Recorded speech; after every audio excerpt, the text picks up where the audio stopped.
Lucas vivait seul dans son petit appartement, entouré de murs fins comme du papier, où le moindre murmure des voisins semblait résonner jusqu'à lui. C'était une vie banale, sans histoire, jusqu'à cette nuit-là. Un coup frappé contre sa porte, si léger qu'il le prend d'abord pour une illusion. Mais le bruit se fait plus insistant, un rythme pesant, presque implorant.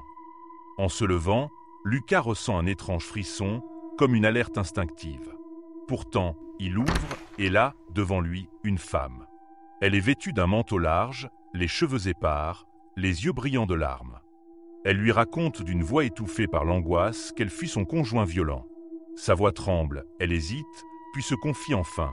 Elle a appelé sa famille, ils viendront la chercher demain. Elle a juste besoin d'un abri, d'un lieu sûr pour passer la nuit. Lucas, pris de compassion et troublé par l'intensité de son regard, accepte. Il lui offre une couverture et lui désigne le sofa du salon. Elle le remercie, d'un simple murmure, avant de s'allonger, le visage caché par ses cheveux.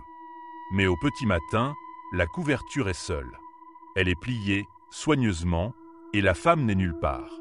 Lucas se dit que la situation est étrange, mais il met cela sur le compte du stress, d'une fuite précipitée. Il part travailler, la pensée encore accrochée à cette mystérieuse visiteuse. Le soir suivant, alors qu'il s'apprête à se coucher, un autre coup frappe sa porte. Cette fois-ci, la femme est là de nouveau, le visage tuméfié, les yeux pleins de douleur. Elle ne demande rien, ne pleure pas. Elle est là, comme une silhouette spectrale, suspendue entre peur et résignation. Lucas la laisse entrer, bouleversé par son état. La scène se répète plusieurs nuits d'affilée, la même scène. Elle frappe, il ouvre, elle se réfugie sur le sofa, puis disparaît au matin. Chaque matin, la couverture est la pliée sur le sofa, et personne autour. Chaque jour, Lucas se sent un peu plus perturbé. Le doute s'installe. Qui est vraiment cette femme? Pourquoi n'arrive-t-elle jamais à s'échapper? Finalement, la situation devient intenable. Fatigué, nerveux, il décide d'aller voir la police pour signaler ses visites nocturnes étranges. Il raconte alors tout, l'apparence de la femme, ses blessures, ses disparitions répétées. Le policier qui l'écoute semble intrigué, prend des notes, puis sort une photo.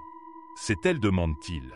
Lucas reconnaît instantanément le visage sur l'image.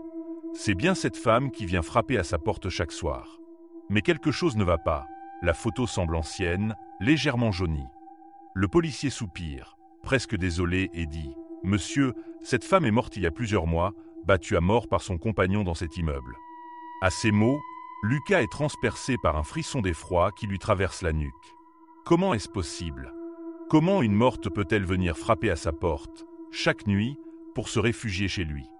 Cette nuit-là, Lucas n'a pas fermé l'œil, guettant l'éventuel retour de la femme, craignant et espérant son apparition. Et à minuit passé, comme chaque soir, les coups lents et lourds résonnent de nouveau. Elle est là, de l'autre côté, comme une âme qui ne trouve pas le repos. Depuis cette nuit, Lucas n'a plus jamais ouvert cette porte après minuit. Mais chaque soir, les coups résonnent.